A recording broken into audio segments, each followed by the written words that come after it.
Welcome to Work It, Live It, Own It, a show that explores how to upgrade your lifestyle through life lessons, real estate, and entrepreneurship. Here's your hostess, SaCola Lehr.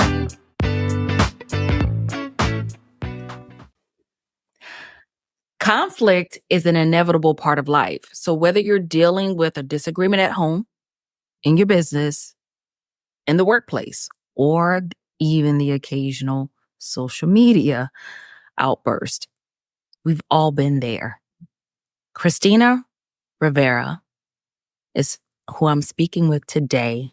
She is the author of My Crazy Roommate. Names have been changed to protect the deranged. Welcome, Christina. It's so wonderful to have you here. And thank you for being a part of the Work It, Live It, Own It community today. Oh, thank you so much, SaCola. I'm so grateful to be invited and to chat with you today about conflict. It's such an important part of life, and to work through it, it's inevitable. You're going to come across it one time or another. Right. Absolutely. We all have been there for sure in every part or every aspect of our life, whether it's professional or business or even now digital, as we can see in social media. And I really have enjoyed reading your book. I'm still going through reading My Crazy Roommates, and you've had quite a few adventures, I can tell you. But also, Yeah. it's wonderful because you've gleaned a lot of life lessons from this. And I don't know about you, but how many roommates did you have total? Because I probably would have just been done after the first couple. Yeah. Honestly, if I could go back, I probably would have just left New York if it was too expensive and lived on in the outskirts or something. But I kept trying to make it work, and it's kind of pricey to live in the city. So I would be without a roommate for a while. As you read my story, I'd be like, I'm going to be done with roommates. And then if you want to have a life and not just pay most of your income to your rent, you're like, screw it. This time it'll work. And, I took flying lessons at one point. That's kind of pricey. So I wanted to have money for that. And so I said, this is going to be great. I'm going to really screen them. And as you notice in each of my stories, they all start out just like a great date and a great new boyfriend. They're all great the first couple months, and then the corks come out. But what I found amazing about all of these wonderful individuals is that at the pinnacle of it, a lot of it was issues I needed to work on in myself. And if anything, they were a mirror to items or things in my life that I need to work on. Some of them we talked about before the interview, which is my boundaries and how to approach conflict, because I would often push against it, not want to deal with things. So just to make things nicey, I would put it under the rug and not deal with it until it turned into a big explosion. And that doesn't, we have to deal with issues. We can't put it under the rug because one way or another, you're going to have to deal with it. Yeah. Yeah. So that's what ended up happening for me. Right. So you moved out at a very young age in the city of New York City. Tell us, what was your drive? Because I think tell us a little bit about your backstory that led you to writing this book. Yeah. Well, it's interesting. My backstory, I lived in Virginia. I grew up in Virginia. I actually was born in Germany because my dad was German.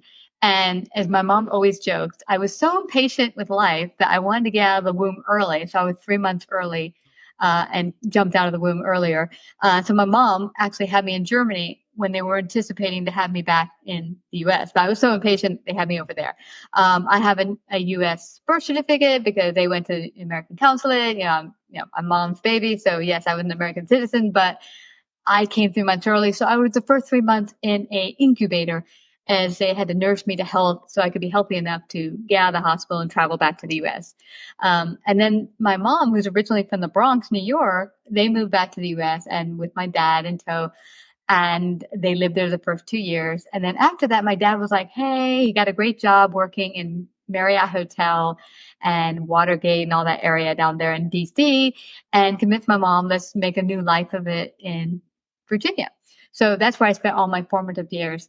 But my dad had some issues. He was an alcoholic. He was abusive, just a mess of issues he needed to deal with, never really dealt with them. There's that conflict thing we talked about. So me growing up in that is probably why I wanted to avoid conflict, because, anything that would trigger my dad and set him off and get him angry, I just wanted to be no part of that. So let's keep things even keel and steady, as was my forte, or the thing I want to do. But then when we were a teenager and my mom finally divorced my dad, she moved back to where she knew, which is she moved back to New York City, which I was excited about but scared about, because coming from Virginia, we lived in the outskirts in the country. We had woods all around us. It was nice. And then you come to the city, it's like, rah, noise and cabs and yeah, I was not too keen at first. I mean, it was exciting but scary. But now go forward a couple years later, my mom is overworked, she's stressed, and we started to clash. I'm her eldest. She expected a lot out of me. And it got to the point where it was so uncomfortable living there that, and we didn't have the same ideas of what I wanted for my life. I wanted to be an artist, a dancer. And my mom's like, you need to get realistic and go get a job. So we butted heads a lot, and it got to a point where I just realized if I wanted to explore being an adult and just figure things out myself, I had to move out. So at 22, I had the opportunity at dance. A fellow dance student of mine said, "Hey, I have a sublet in the Bronx. There's two roommates already there. That's my first chapter, and you could be the third roommate because there's 3 bedrooms." And I said, "What the heck?" And she said, I even will charge you whatever you feel is comfortable and you can afford." Which was perfect because I could afford almost nothing. I was making minimum wage my first job, so I think I paid $150 a month. That ultimate thing, it was a wonderful break into a roommate. They weren't bad roommates, but they left me one day, as you saw in my book. They just up and went. They just one day wrote a letter saying, "Well, we're gone, bye," and rent's due in 3 days, and that brought about my next roommate. But yeah, so that's how it came about for me moving out so young. You've had quite an adventure. I mean, you've unpacked a lot of things, and thank you so much for sharing your story, because at an early age, it was remarkable how you realized, okay, I need to avoid the situation, or I need to please, or have that disease to please people to appease them so that way they don't become angry. And it's amazing how we learn at such an early age how to try to navigate life and people. And a lot of times, trying to avoid conflict, we don't Mm. communicate. We just kind of run away Yeah. from it. And then the Mhm. situation with your mother, as you're getting older, you're clashing and you have differences of opinions, which prompted you on your Mhm. journey to write the book that you had and the experiences of your crazy roommates. And wow, at such an early age, you went out on your own, which showed a lot of courage and bravery to Mm. do that in New York City. But I'm Stupidity. still, mine is still blown at $150 a month. That's insane. That's Yeah. completely affordable. I know a lot of people, especially New Yorkers now, be like, where, what time period was that Yeah. $150 a month? I know. That was millions of years ago now. Yeah. No, it was a blessing. And tell me about this. Have you had that, SaCola, where, when the biggest turmoil of your life comes around, but if you have faith, weird situations or things you wouldn't imagine could come about to make it okay. And I think that was that, because we were clashing so much at home, and I knew it was not a good situation for both my mom or I. And the opportunity of my friend, she basically had a rent stabilized apartment. It was actually $550. I found out years later. So she had 2 roommates already. She probably my moving in was probably just a little icing on the cake and profit for her. So it was a blessing for all of us. And yeah, and of course, it led to a lot of lessons learned Yeah, along the way. it did. Well, thank you again for sharing that story. So to unpack this a little bit, there were a lot of key points and life lessons that you've learned that you shared in your book. What role does effective communication play in resolving conflicts that you can share as far as some communication tips for our listeners today? Absolutely. Communication is so important. I've gotten a lot better at it. And I think podcasting has even helped. I've done podcasting now for 11.5 years, and that's really helped with my communication. But early on, especially moving out with some of these situations, great group of people. But often, some of that stuff from childhood, like you said, the people pleasing or not wanting to have the conflict, those are great to work with when you're a child because you don't get to move out and just do your own thing. You're kind of stuck in this environment. You got to make it work. And sometimes we take what worked as a child and try to bring it into our adult life, and it doesn't work. And that happened for me in many situations, whether it be with friends, roommates, or even job situations. And I realized communication was paramount. Like, let's say the second story of my book, there was a roommate who had had some horrible situations happen to her.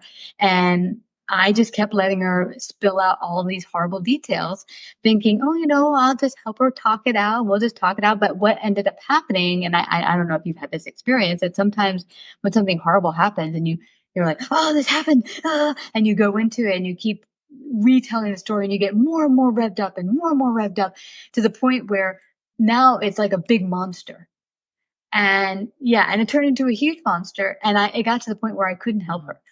And part of what happened to me is I didn't know how to help her. So I kind of pulled way back instead of just saying the truth. Like, listen, I'm not in a position to help you. I can give you a crying shoulder, but I can't really fix your problems. You really need to go to a professional. And so, I mean, if I could go back, that's what I would tell my younger self, step back. You're making it worse for her. You're not helping her. Let her go to someone that could truly help her and not let her just kind of drum up all the horrible situations. Right, exactly. I think you touched on two valuable points there. Number one, when we find ourselves not able to easily handle conflict or navigate the conflict process, or if we're having the issue of one, perfectionism, two, people pleasing, and not knowing how to navigate Mm-hmm. in our adult lives because one, we weren't taught how to navigate conflicts or disagreements when we're kids. What are some signs? Because you mentioned this about your roommate I think it was in chapter 2. What are some signs that Mm-hmm. might be time to seek outside help, such as Mm-hmm. a mediator or a therapist to resolve Yeah. conflict?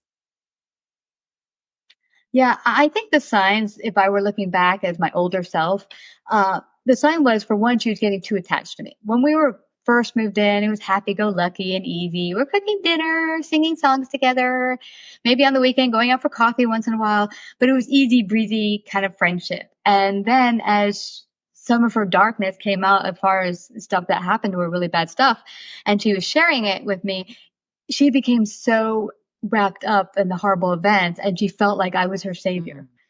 And I was like, I can't save you, dude. I don't know how to help you. I have my own problems I don't know how to fix. So, but I didn't know how to tell her that. I didn't have the communication skills back then. And I just thought if I let her just keep talking it out, maybe she'll get over it and can go forward. But it wasn't happening. Actually, she became more, what's the word? Dependent? Like, Clingy. Yeah. Yeah. Dependent, clingy. I mean, there's one part, I don't know if I put it in the book, but there's one part in our story together where she actually showed up in my job and I never told her where I yes, worked. you She did. showed Yes. up with some You chicken put it soup. in. I did. Okay. Yeah. She showed up with chicken soup and she's like, hi, honey. I heard you weren't feeling well. I'm like, well, how did you find out where I work? She's like, this is a little scary. So it became like she was following me everywhere. Hence why I call her the single white female roommate, which is, a very interesting movie, but not one you want to be living in real life. But I would say a good advice is start to pay attention to, is this getting out of hand? Is a person becoming too clingy and seeing you as their fixer of their problems? At that point, step back and say, hey, listen, I'm not really in a position to help you like that. I can be a friend. I can, help refer you to other resources, maybe even drive you somewhere to a professional that can help you. But really, I just thought if I just kept standing there and listening to her, that it would get better. And it wasn't. And so my now person self would tell her, hey, you need to seek professional help and I'll do what I can to help you. bring you to those places or be there with you if you come home and you need to cry or something. But I need to step out as being your particular savior because I can't help you in that fashion. Right. No I one can. love how you said that And because I had to learn that personally. I couldn't use my family, my friends as this dumping ground of what I'm feeling, what I'm going through, every conflict or hiccup that may come into my life because I didn't learn how to speak up for myself. And when it was time to speak up for myself, I didn't know how to do it in a calm, tactful, respectful, but to the point mm, manner. Because if I did it, it was like, bam, all of a sudden, full on explosion because I kept a lot inside. And one of the other points that you touched on was a lot of times we're not taught how to handle disagreements or conflicts as children.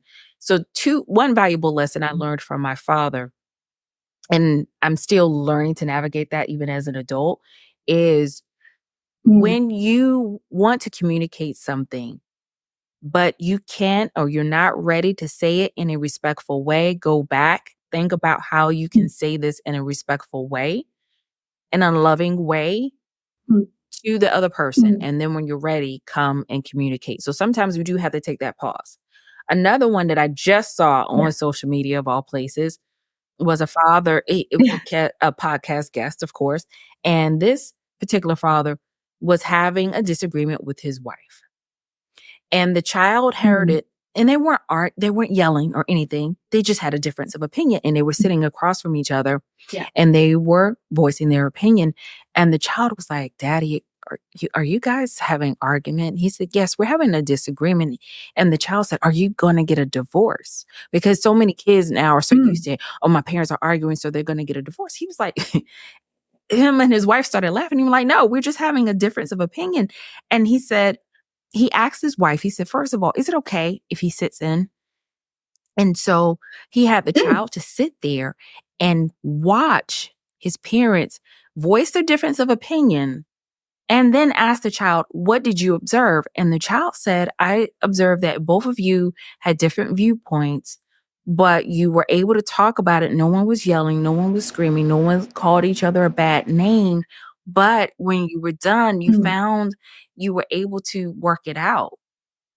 And so that mm, I think a lot of times we try to shield kids from disagreements or they see the blown up part mm, of the disagreement.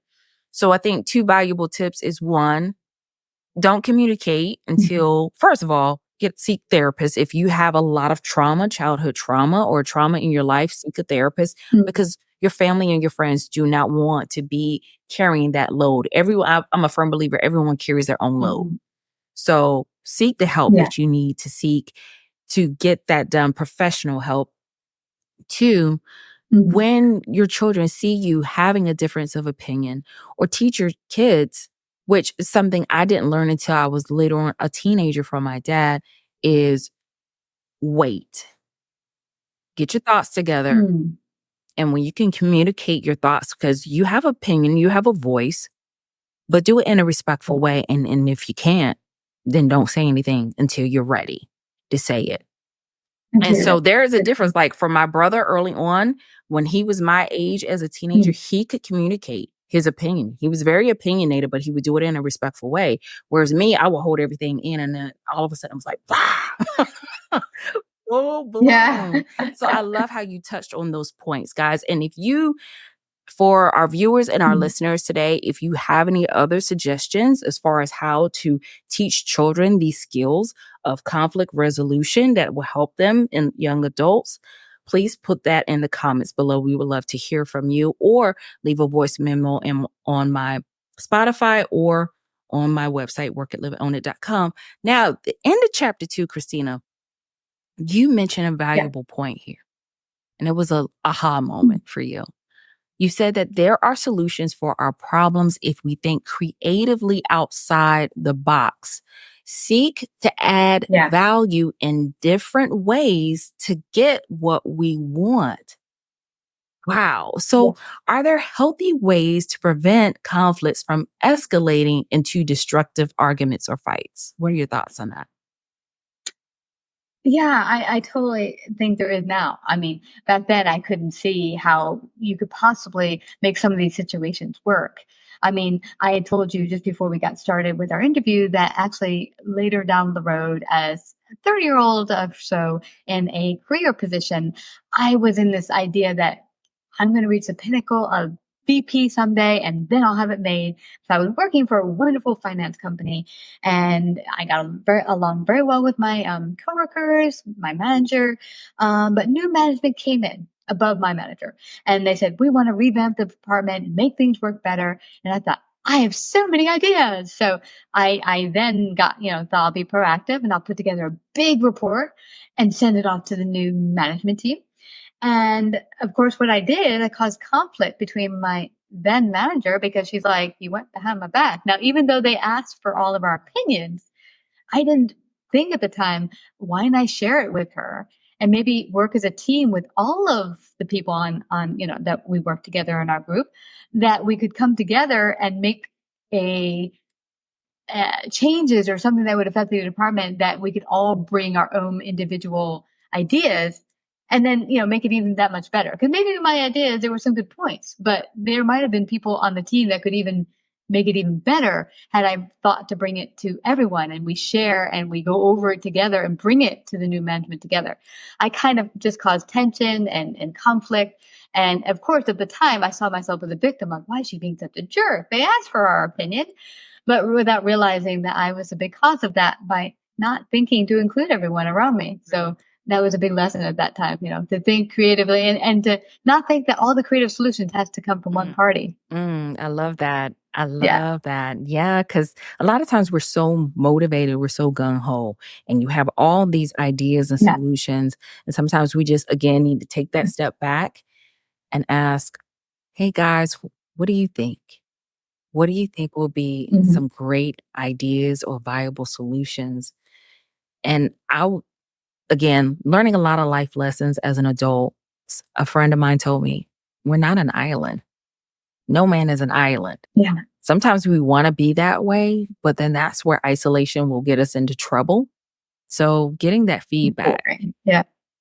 and pulling it together. Yeah. Yeah. So that was a great life lesson for you and for me too. I Yeah. love It's, that. Now, yeah. another aha moment that I had when I was reading your book, I think it was at the end of chapter 3. You said that you had to Mm-hmm. set clear and firm boundaries with people in your life, including your roomies. So, conflict Mm-hmm. at best can be emotional. We Yeah. get our emotions involved.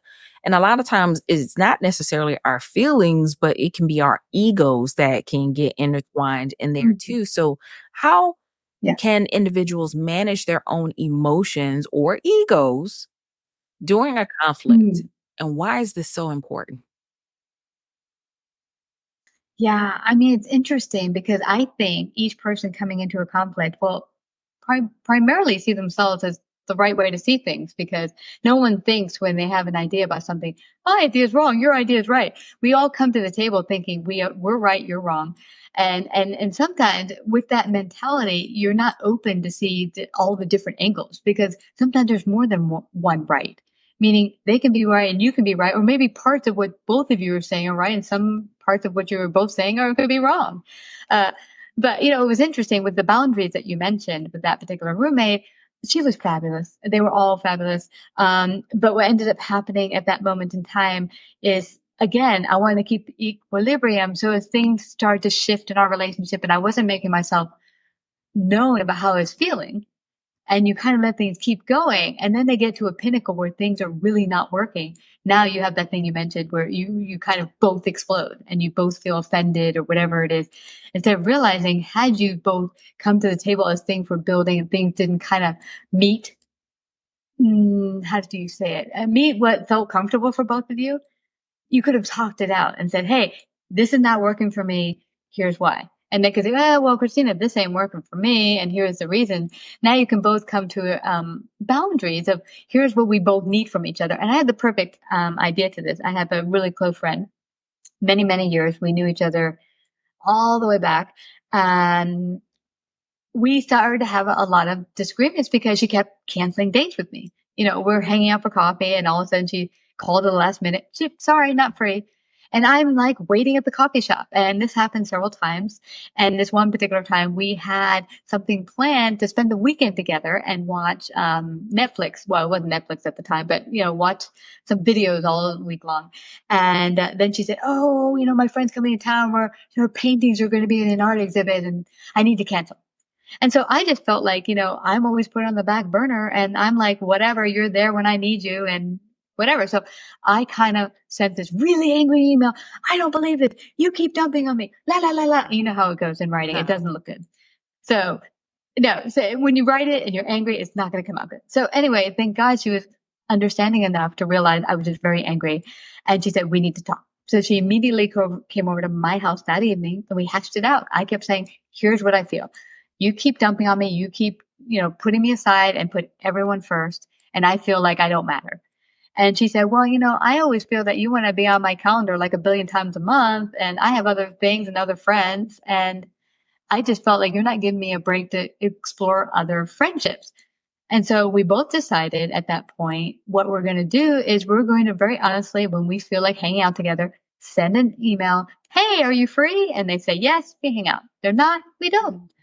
And by having that clear, conversation that night, deciding how we're going to go forward, it was great. We never had any more arguments after that because we made a clear boundary of what we both expected and how we go forward, and all problems were resolved. We never fought anymore about that. Wow. Again, you touched on so many good points, Christina. I love that because one, I hear this a lot and I had to learn this by listening to another podcast. So shout out to the podcast. But a lot of times we don't even want to have the discussion. Two, if someone keeps canceling on you, we take it personally. We take it like it's a slight against us. I show up for them, but they don't ever show up for me. Two is having that communication, seeking clarity, seeking understanding, because again, sometimes we go into a disagreement thinking I'm the one that's right. I'm the wounded party. You're the one who's hurt me and you need to pay and understand why I feel the way I feel. Three, instead of going to seek understanding, you need to go into this because you're unclear. The whole reason why there is a disagreement or conflict is because we're not clear. We're not on the same page. So going into it to seek understanding, stepping back, and what I've had to put into practice, thankfully through therapy, thankfully through coaching, when there's a disagreement going, okay, what is the goal? What is the goal for both of us? What are they really seeking from me? And let's take my ego out of it. And what is the goal? What is it that they really want? And like you said, there could be more than one way. As my nana says, there's more than one way to skin a cat. No animal cruelty, but that's just a term that older people used to use. And because I grew up with it, that's something I'm used to hearing. But there's more than one way to arrive at a destination. We could see that now with GPS, right? But we can get there at and arrive at the destination at a similar time or close to the same time. So we just have to be open. If we're going to talk about how we feel, and instead of saying, well, you always do this or you never do that, those are very definite terms. And they're also kind of offensive. Well, they are offensive because that person feels attacked. Well, here's a cool word I've heard this when I was taking psychology. Whenever someone uses always or never, you just know it's not true. It's absolutely an untrue statement because there can never be always. No one is 100% always this or never that. And so, but you say that from a hurt position, an ego position of, oh, you hurt me. And so you say you always do that when of course they don't always do that. And I think the most, biggest lesson that I took from all of my chapters and all these particular, relationships I had with the roomies is that a pinnacle part of the issues was stuff I need to work on myself. One of the biggest ones were boundaries and honesty about myself and where I stand and where I can grow.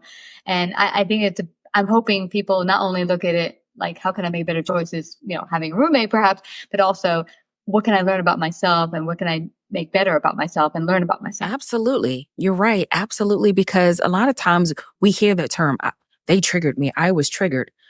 What I've learned is one, for me to take accountability on myself and identify what my triggers are.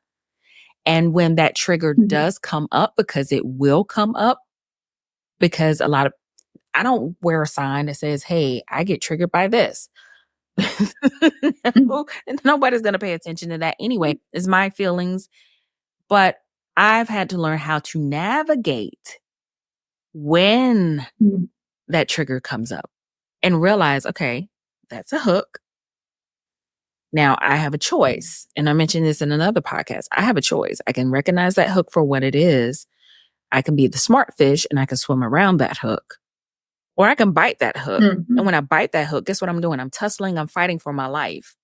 Or I can sit there and look at it, Mhm. realize what it is, go on about my business, or just go, you know what? I see what it is, but let me take my ego out of it and say, Mhm. okay, when this occurs or when this happened, I felt this way. This is how I felt.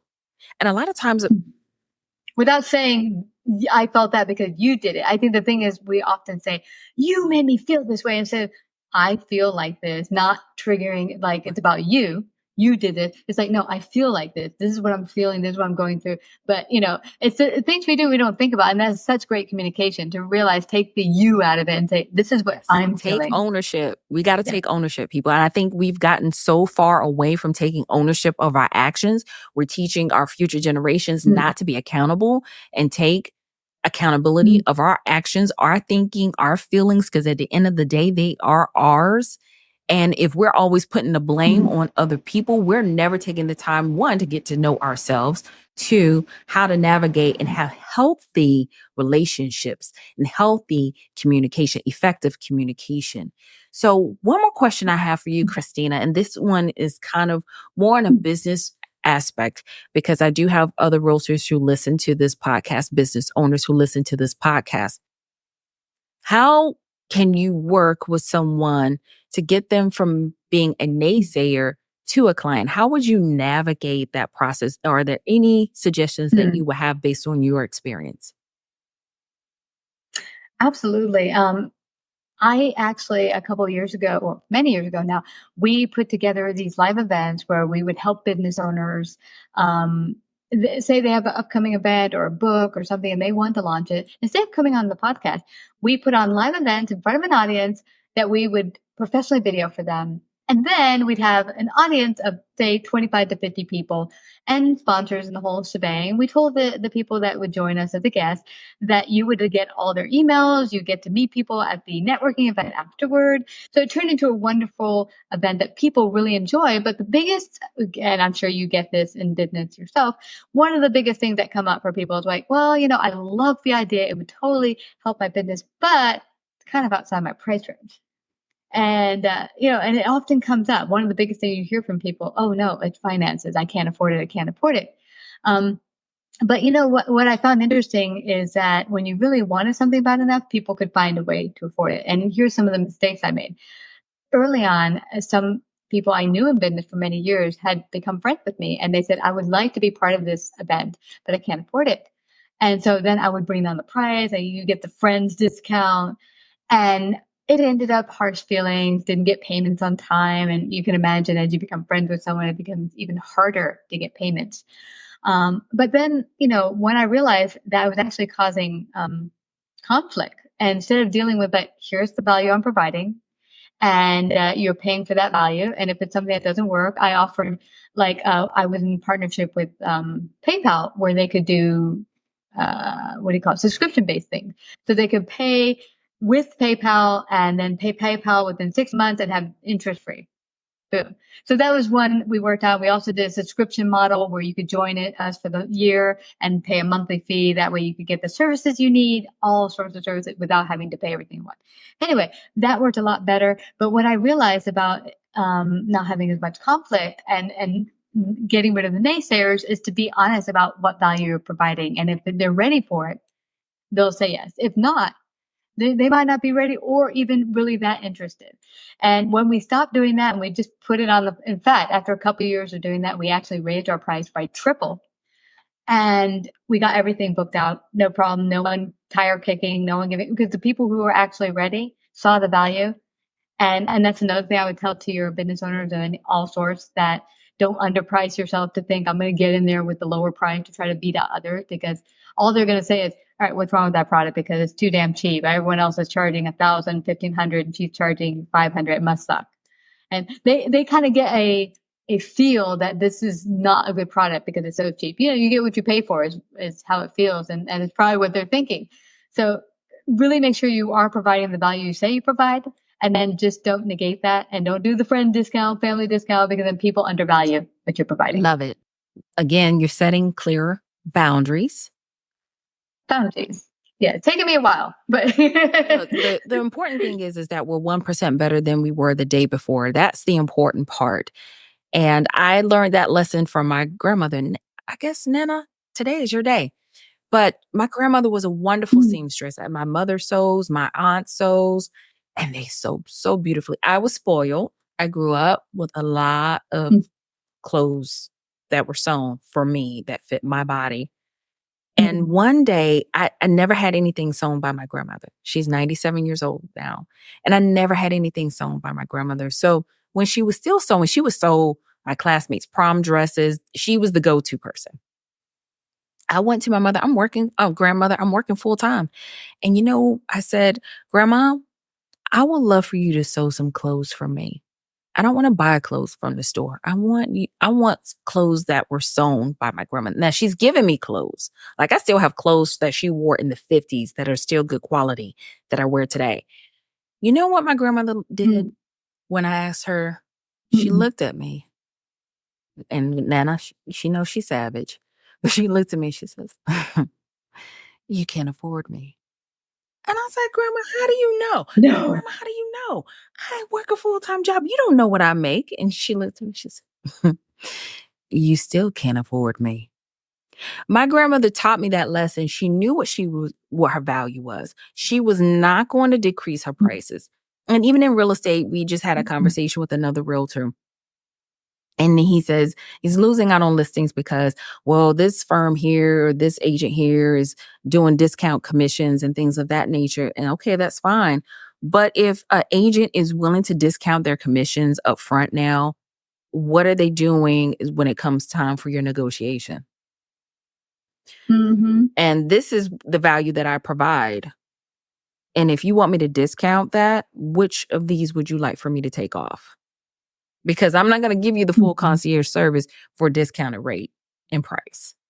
So I'm happy if you want to go with that other agent, by all means.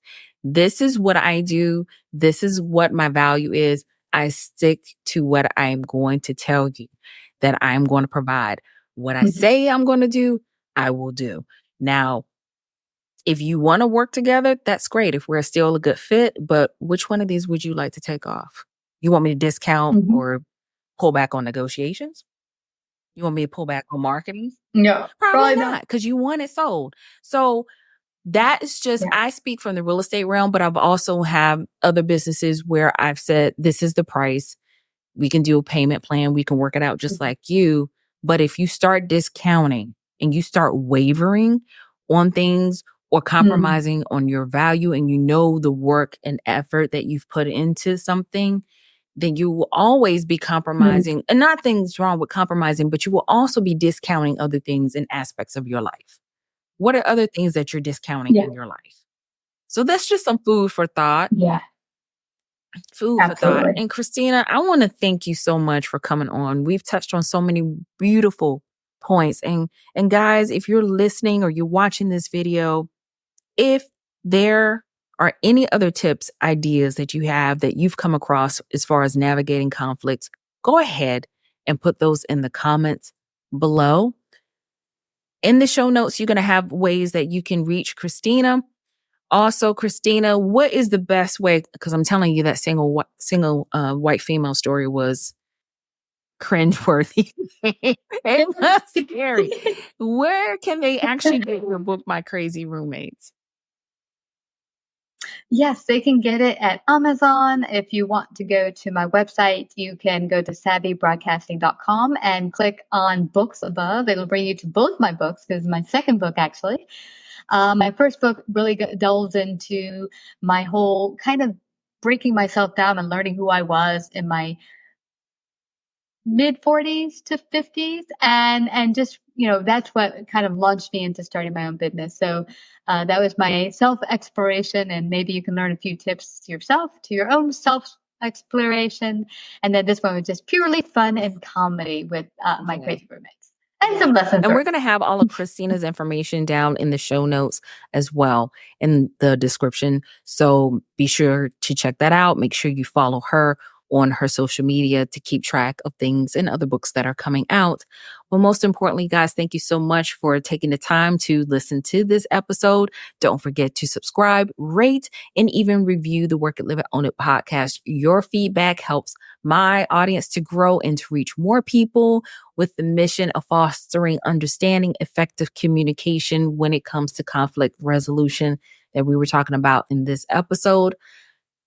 And if you have any additional questions, topics, or suggestions or stories to share, don't hesitate to reach out to me via social media, Work It, Live It, Own It, or on my website, workitliveitownit.com. Now, here's a rapid fire question for you, Christina, before we sign off. I know you've written 2 books.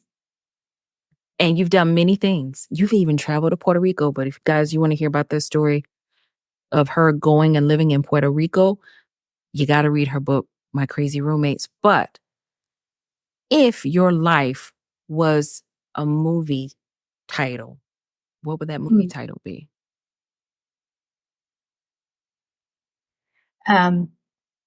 Let's see. My My crazy Crazy life. Life. You've certainly had some adventures, that's for sure.